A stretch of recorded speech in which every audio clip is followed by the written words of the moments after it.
대만을 가면은 그 가이드가 이런 설명을 합니다. 대만도 우리나라와 똑같이 일본의 식민지 생활을 겪었는데 그들은 우리나라 사람들만큼 일본을 미워하거나 싫어하지 않는다고 이야기합니다. 그래서 그 중에 대만 총리 후보로 나온 사람은 자기가 태어날 때부터 일본인인 줄 알았고 또 일본 사람으로 살고 있었다라고 생각하고 살았다고 이야기합니다. 아마 이런 이야기를 우리나라에서 했다면 어떻게 될까요? 아마 매국노, 친일파 여러 가지로 몰아서 아마 그 자리에 서지 못하게 만들었을 것이고 큰 반발을 일으켰을 것입니다. 그런데 그들은 국민 중에 그러한 반발을 하지 않았다는 것이죠. 대만이 일본을 미워하지 않은 이유는 무엇일까요? 자기들이 덕을 봤다라고 생각을 하기 때문입니다. 또 일본 역시 강압적인 정책을 사용한 것이 아니라 그들에게는 온화한 정책을 사용해서 그들이 자연스럽게 그 일본 문화에 스밀 수 있게 또 식민지이지만 식민지 사람들이 아닌 것처럼 대했다는 것이죠. 그런 것을 보면서 왜 그렇게 했을까 봤더니 결국 그 약소국을 잘 점령하기 위함이었다는 것이죠. 아수르도 비슷한 정책을 사용합니다. 약소국을 점령한 뒤에는 강제 이주 정책을 시행하죠. 또 강제 이주 정책을 시행한 이유는 무엇일까요? 결국 그 땅에 반란이 일어나지 않도록 중심 세력을 바꾸는 것입니다. 이러한 정책으로 인해서 이들은 이스라엘 백성은 27,280명을 이주시키고 그 자리에 이방인 바벨론, 구다와 아와와 하막과 스발와임 사람들을 강제로 이주시킵니다. 그런데 그들 역시도 이주자였기 때문에 정착하는 과정은 쉽지 않았을 것입니다. 익숙한 것을 떠나서 이방인들과 함께 사는 일은 쉽지 않기 때문입니다. 어려움과 혼란도 많았을 것입니다. 땅은 황폐했고 또 대부분의 인프라는 제대로 갖춰지지 못했을 것이고 또 이미 그 땅도 이미 폐허가 되어서 결국엔 사람이 살 만한 곳이 못 됐기 때문입니다. 거기다가 사자들도 나타나서 사람을 죽입니다. 그러니 누가 그곳에 가려고 하겠습니까? 그래서 아수르 왕은 이것을 해결하고자 그 이유를 찾습니다.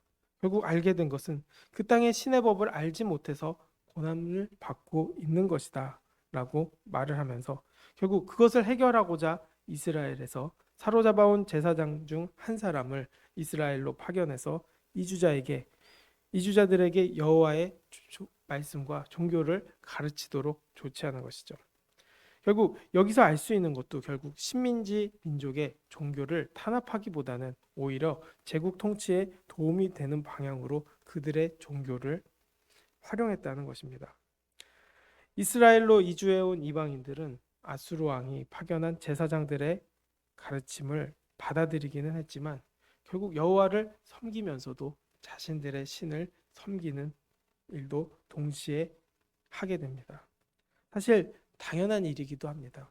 그들은 여호와가 누구인지도 잘 몰랐을 것이고 그저 고대의 지역에 있는 한 신 정도로만 알고 있었을 것입니다.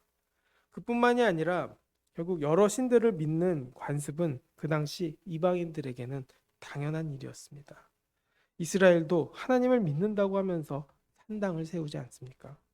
그것이 정치적 안정을 이룬다라고 생각했기 때문에 왕들도 놔둔 것이죠. 그로 인해 생긴 문제는 바로 종교가 혼합되었다는 것입니다. 그들은 그저 화를 피하고자 이스라엘의 하나님을 두려워서 섬깁니다.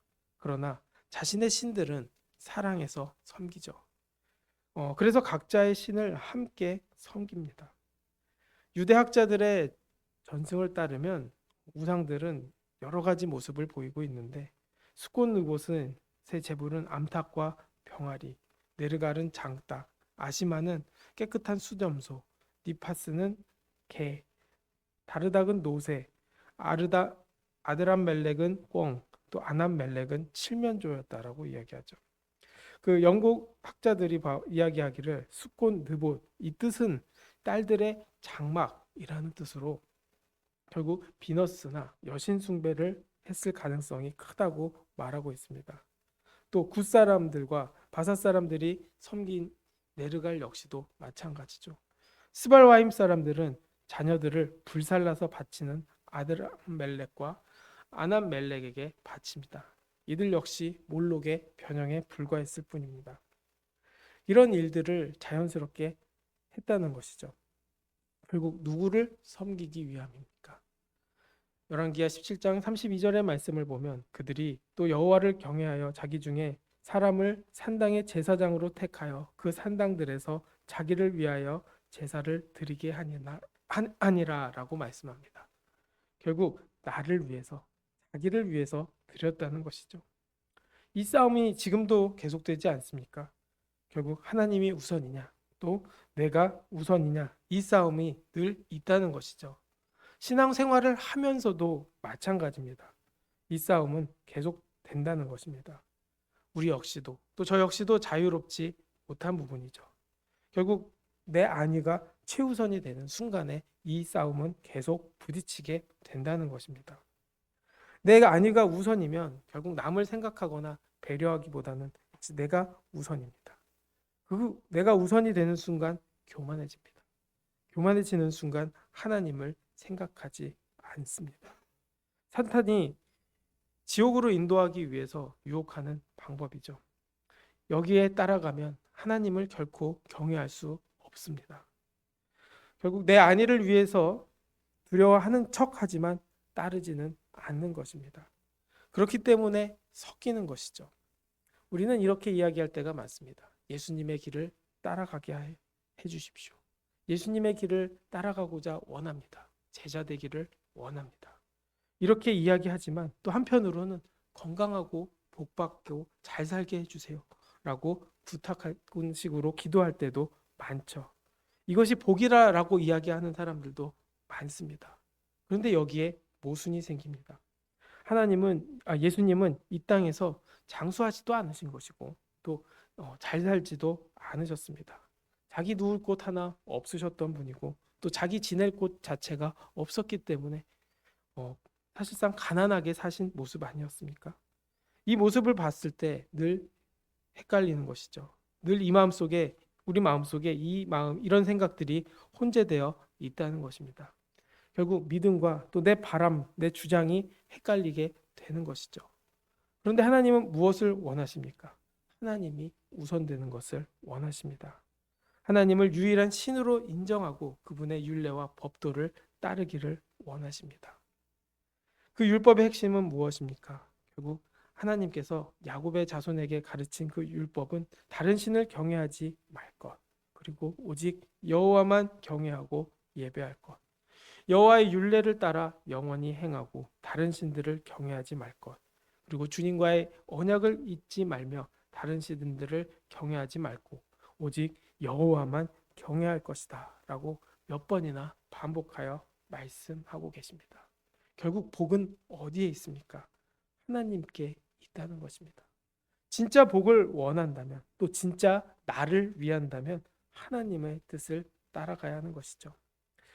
오늘 말씀이 우리에게 여러 가지 생각을 하게 만듭니다. 하나님의 의도에 대한 질문이기도 합니다.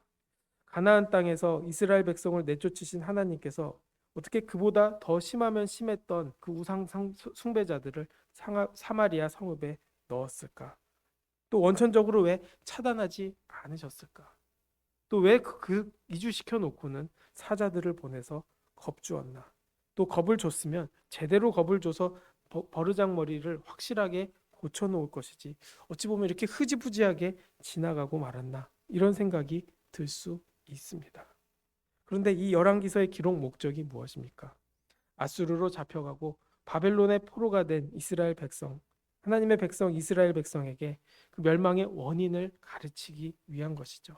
멸망의 원인은 결국 죄악을 분명히 알고 회개하고 돌이키게 하기 위함입니다.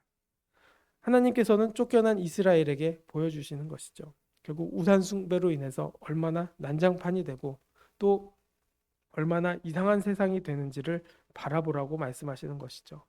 사자들을 보내서 겁을 주고 또 아수르 왕이 보낸 특별한 제사장들의 가르침을 받고도 여전히 우상 숭배에 빠져 있는 이들의 모습을 보라고 말씀하시는 것입니다. 하나님께서는 사마리아의 이방인들이 회개를 하기를 기대하셔서 사자를 보내고 율법을 가르치신 것이 아닙니다. 이스라엘 백성이 너희들이 바로 이와 같이 똑같이 했다라는 것을 말씀하시는 것이죠. 하나님을 잘 경외하고 있다라고 생각하고 있으면서 실제로는 하나님을 모독하고 있는 이방인의 모습과 하나님의 모습이 같다라고 이야기하는 것이죠. 여전히 하나님을 따른다고 하면서 재물과 쾌락과 또 명예와 권력을 동일하게 또 중요하게 여기는 그 모습을 보면서 너희들과 그들이 조금도 다르지 않다고 말씀하시는 것이죠. 결국 그들의 모습을 보면서 그들의 모습이 자신들의 모습임을 알고 회개하라고 하나님께서는 말씀하시고 계셨던 것입니다. 그런데 어떻게 됩니까? 그들은 결국 반대의 길을 걸어갑니다. 또 자신들은 경건하다고 생각하면서 사마리아인들까지도 경멸하는 모습을 보입니다. 이것이 예수님 당시까지도 계속되는 모습을 보지 않습니까?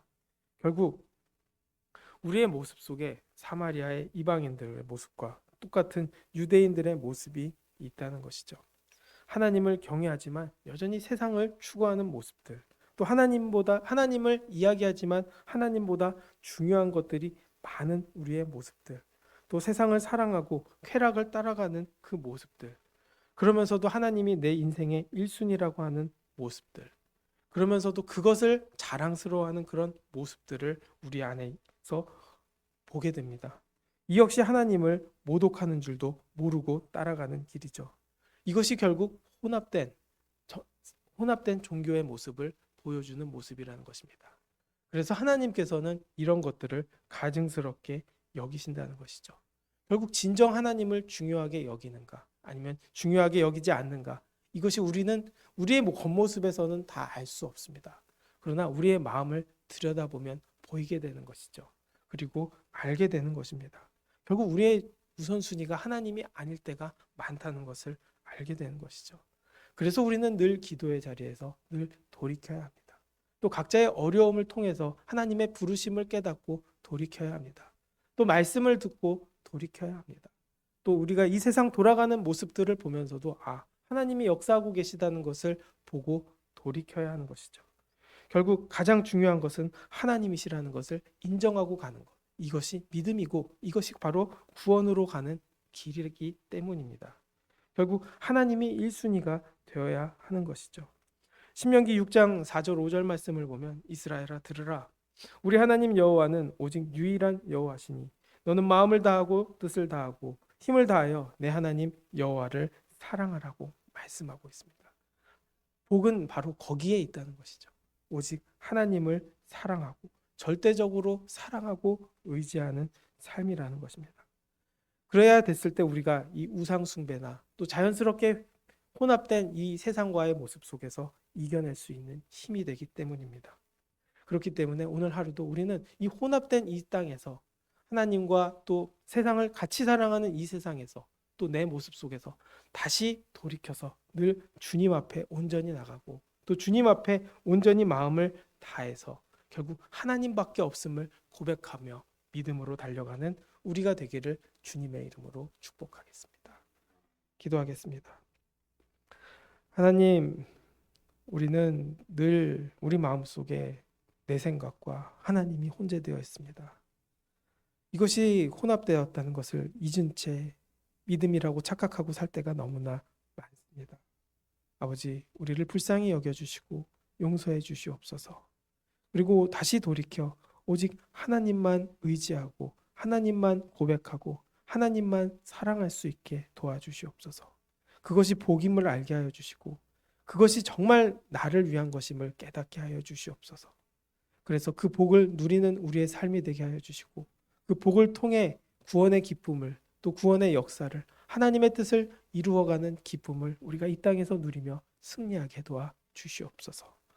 모든 영광 주님께 돌리며 예수님의 이름으로 기도드렸습니다. 아멘.